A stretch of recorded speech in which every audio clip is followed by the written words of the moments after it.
Buongiorno, bentrovati. Sono Beppe Moiso, curatore al Museo Egizio, dove mi occupo principalmente della sua storia attraverso lo studio degli archivi cartacei e fotografici che possediamo.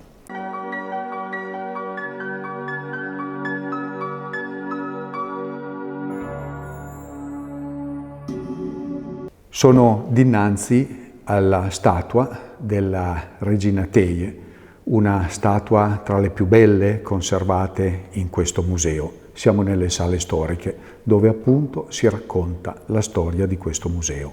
Nonostante questo monumento abbia da sempre interessato per la sua bellezza e notevoli siano stati gli studi sulla sua provenienza, sulla sua datazione, ancora oggi riserva molti punti oscuri. La statua rappresenta una giovane donna stante in basalto nero, sul capo porta gli emblemi della divinità, una parrucca tripartita, le scende sulle spalle e sulla schiena e in alto il disco solare con le cornaboine. Sulla fronte, anche se mutilato, vediamo una cobra, il serpente Uto venerato nella città di Buto. E scendendo vediamo questo bel collare che doveva essere multicolore, pieno di perle, di componenti variopinti, che gli circondava il collo, accompagnato da un paio di bracciali, alti bracciali ai polsi. Era abbigliata con un vestito molto attillato che gli scendeva perpendicolarmente verso i piedi in maniera molto lineare, molto distesa. Le mani impugnano due scettri, lo scettro Was con la testa di cane nella mano sinistra e la croce ansata Ankh nella mano destra. I seni pudicamente sono coperti da due belle rosette elaborate. Per quanto riguarda la sua datazione, dagli elementi stilistici che la compongono e da quella raffinata esecuzione a cui già abbiamo fatto cenno, la si può attribuire certamente al nuovo regno e con ogni probabilità al regno del sovrano Amenhotep III, che regnò dal 1390 al 1353 a.C. Il museo possiede altre due statue ascrivibili allo stesso periodo e di cui avremo modo di parlare prossimamente, e anch'esse rappresentano questo momento aulico della statuaria egiziana e sono la statua del dio Ptah stante, che potete vedere nello statuario al piano superiore, il dio Ptah, patrono del sapere e delle scienze, e poi la statua di Anen, che era un sacerdote del dio Amon, imparentato con Amenofis III, che era appunto suo cognato, in quanto sposò la regina Tie, di cui fra un momento parleremo. In effetti, dai tratti stilistici di questo bel volto ci pare di riconoscere quasi certamente la regina Tie, sposa del sovrano Amenhotep III. In museo conserviamo un'altra statua, piccolina, in legno, che rappresenta la dea Tueret, una dea ippopotamo, in questo caso con testa umana, che rappresenta appunto la protettrice delle donne partorienti. Altre statue appartenenti alla regina Tie sono sparse in altri musei europei e anche al Museo del Cairo. Nel nostro caso la regina Teie è rappresentata con le sembianze di una divinità, raffigurante appunto la dea Iside o la dea Hathor, difficilmente riconoscibili perché entrambi portano lo stesso tipo di diadema. Per quanto riguarda invece la provenienza di questa statua, il mistero si infittisce. Il sovrano Amenhotep III si era fatto costruire un grandioso tempio sulla piana desertica prospiciente la montagna di Tebe. Era il suo tempio funerario, il cosiddetto tempio di 1 milione di anni.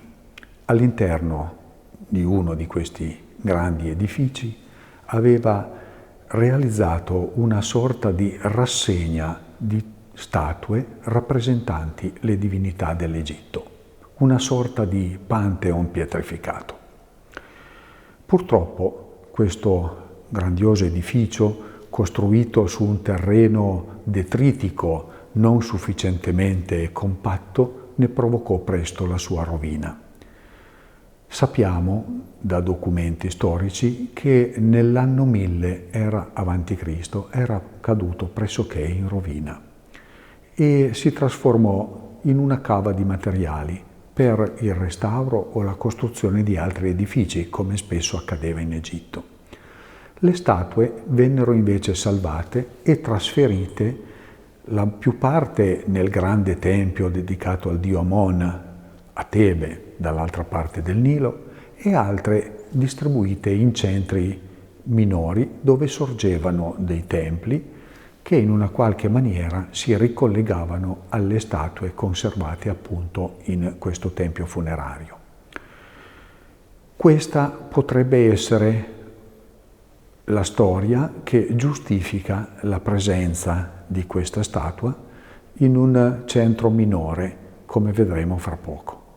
Nel 1759 partiva da Torino il botanico Vitaliano Donati, incaricato da re Carlo Emanuele III di Savoia di recarsi in Egitto e in Oriente per recuperare degli oggetti esotici di quei paesi e anche delle antichità, che sarebbero andate ad arricchire il Museo di Antichità della città.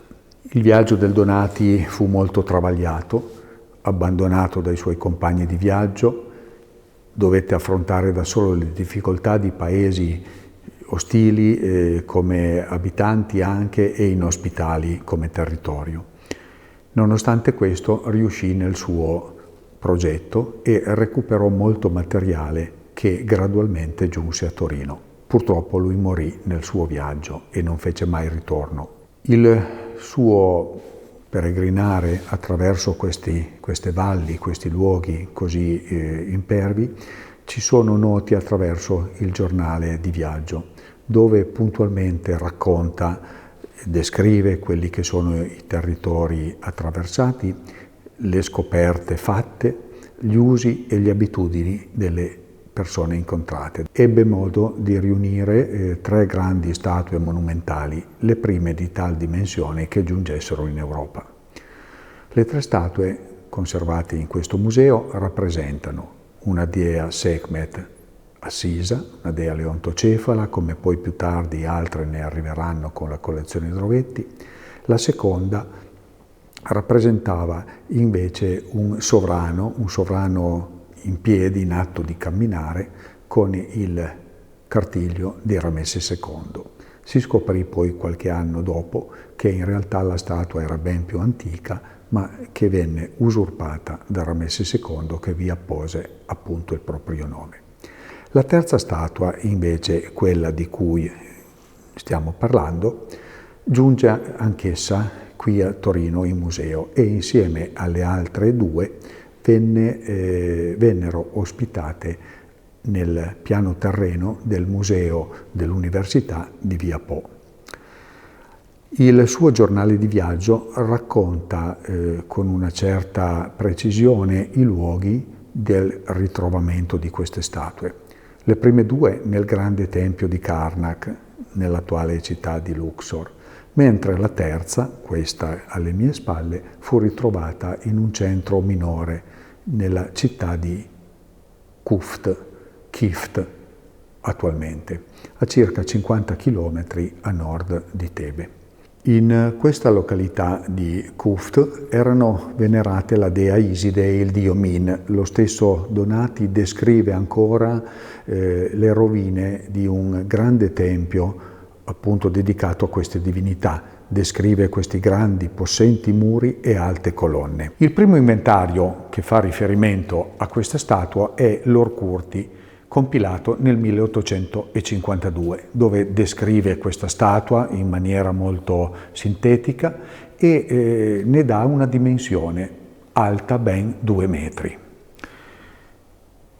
L'inventario successivo risale al Fabretti, Rossi e Lanzone, compilato qualche anno dopo, nel 1882, di nuovo racconta di questa statua e la descrive alta 2,10 metri. Ora noi la statua l'abbiamo qui dinanzi e certamente è molto inferiore, infatti misura 1,54 m. Quindi nel tempo era lievitata di ben mezzo metro. Come mai questa cosa? Fortunatamente questo è uno dei pochi quesiti a cui si può dare una risposta. Nel 1830, quando questa statua venne trasferita insieme alle altre in questo palazzo, sicuramente fu oggetto di un restauro integrativo. Il Cordero di San Quintino, che era conservatore di questo museo, già da anni aveva eseguito dei restauri spesso azzardati e infelici anche, dando alle statue incomplete una certa completezza, accostando dei materiali non pertinenti. Con ogni probabilità fece lo stesso anche per questa statua. E ben sappiamo che da uno scritto di Pietro Barocelli, collaboratore di Schiaparelli, direttore di questo museo, siamo nel 1912, dove appunto descrive in un suo scritto che questa statua venne riportata al suo primitivo splendore con la rimozione di 2 gambe che non erano pertinenti, ma che erano state aggiunte con ogni probabilità, abbiamo detto, dal Cordero di San Quintino 100 anni prima. E quindi attraverso la rimozione di queste parti non pertinenti si poté dare a questa statua il suo primitivo splendore, anche se incompleta.